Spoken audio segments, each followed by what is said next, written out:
From Yaffed, Naftuli Moster.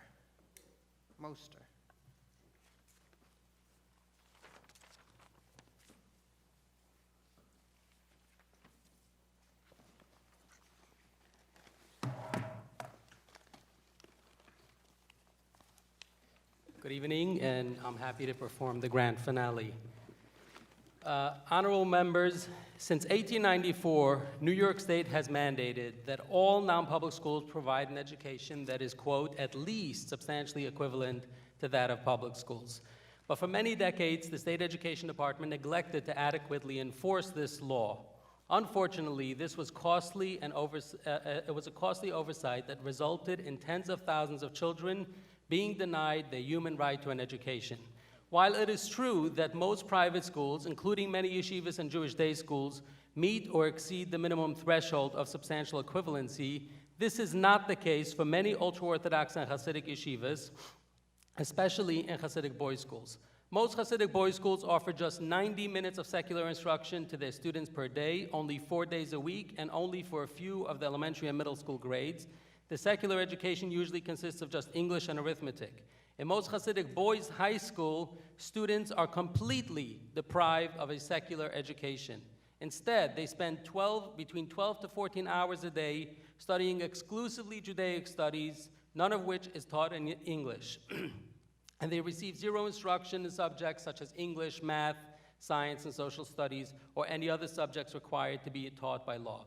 This assessment has now been confirmed by the New York City Department of Education in their December 2019 report, stating that 26 out of 28 yeshivas that were investigated did not meet the lowest threshold needed to constitute a school. That is, they did not meet substantial equivalency. The truth is, we didn't need for the DOE to take 4.5 years to tell us this. It's been alleged for decades. Reporters, academics, documentarians, autobiographers have all confirmed the same exact thing for many years. And this isn't some small group of underperforming schools, and it isn't affecting an insignificant number of children. On the contrary, there are over 100 Hasidic schools across the state, a majority of which do not meet the minimum standards. The consequences of this lack of education is palpable. Poverty rates in the Hasidic community are high, as is dependence on government assistance. I want to stress that expressing this should in no way be seen as a criticism or mockery of people who genuinely must rely on government assistance to get by. What I do want to stress is that this is unfair to preordain a life of dependence on government assistance onto the children. Defenders of the status quo often point to the, quote, failing public schools as a way of telling the public and policymakers to clean up their house first, so to speak. But one crucial difference is that even the worst failing public school in this entire state offers instruction in English, in math, in science, and in social studies. Yet we have dozens of Hasidic and ultra-Orthodox yeshivas right here that offer zero secular education, including in the above-mentioned subjects. So how is that a credible comparison? In addition to misinformation, yeshiva leaders have used connections they have gained in good faith from members of this body and elsewhere in the government to persuade and strong-arm officials to delay action and to stonewall progress. You may recall when Senator Simcha Felder held up the entire state budget in 2018 until he got what he wanted, a budget amendment seeking to weaken standards for yeshivas on behalf of Agudath Israel and other yeshiva representatives. More recently, we learned from a New York City Department of Investigation report that Mayor Bill de Blasio delayed an interim report that was due in the summer of 2017 until August of 2018 because somehow yeshiva leaders managed to hold mayoral control hostage unless his administration delayed that report, that damning report. In November of 2018, SED rolled out new guidelines to enforce substantial equivalency requirement across the state. The guidelines were subsequently and successfully challenged in court on the grounds that the state needed to release new regulations first. These regulations were announced in May, and a public comment period was held over the summer. Yesterday, the Board of Regents once again kicked the can down the road, citing extraordinary number of comments, 140,000 received in opposition. It's important to stress that yeshiva leaders and elite private schools lobby their parent body, often with misinformation about the regulations, to submit comments en masse to oppose it. We can't allow an organized campaign of fear and misinformation to strong-arm the SED into indefinitely delaying enforcement of the law. Honorable members, this is an issue impacting every New Yorker, regardless of whether they're personally affected by educational neglect or not. The consequences of allowing the status quo to continue are enormous. It will perpetuate injustice and inequality in our communities.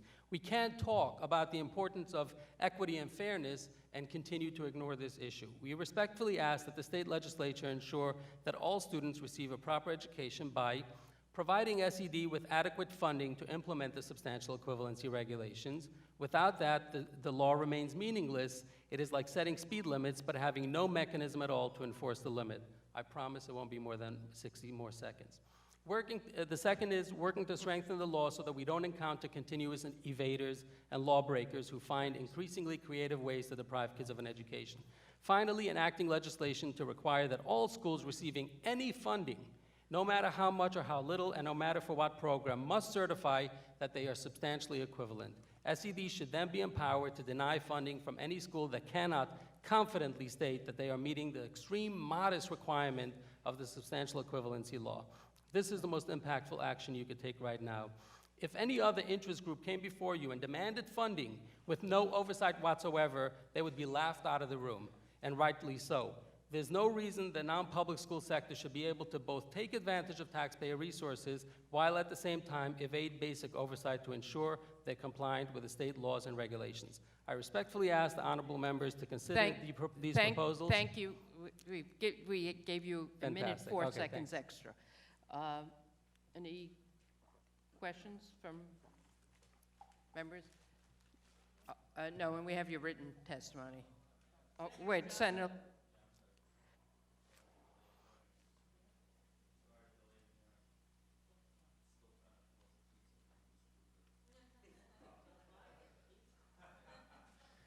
I appreciate your testimony. Where do you think SED stands on this?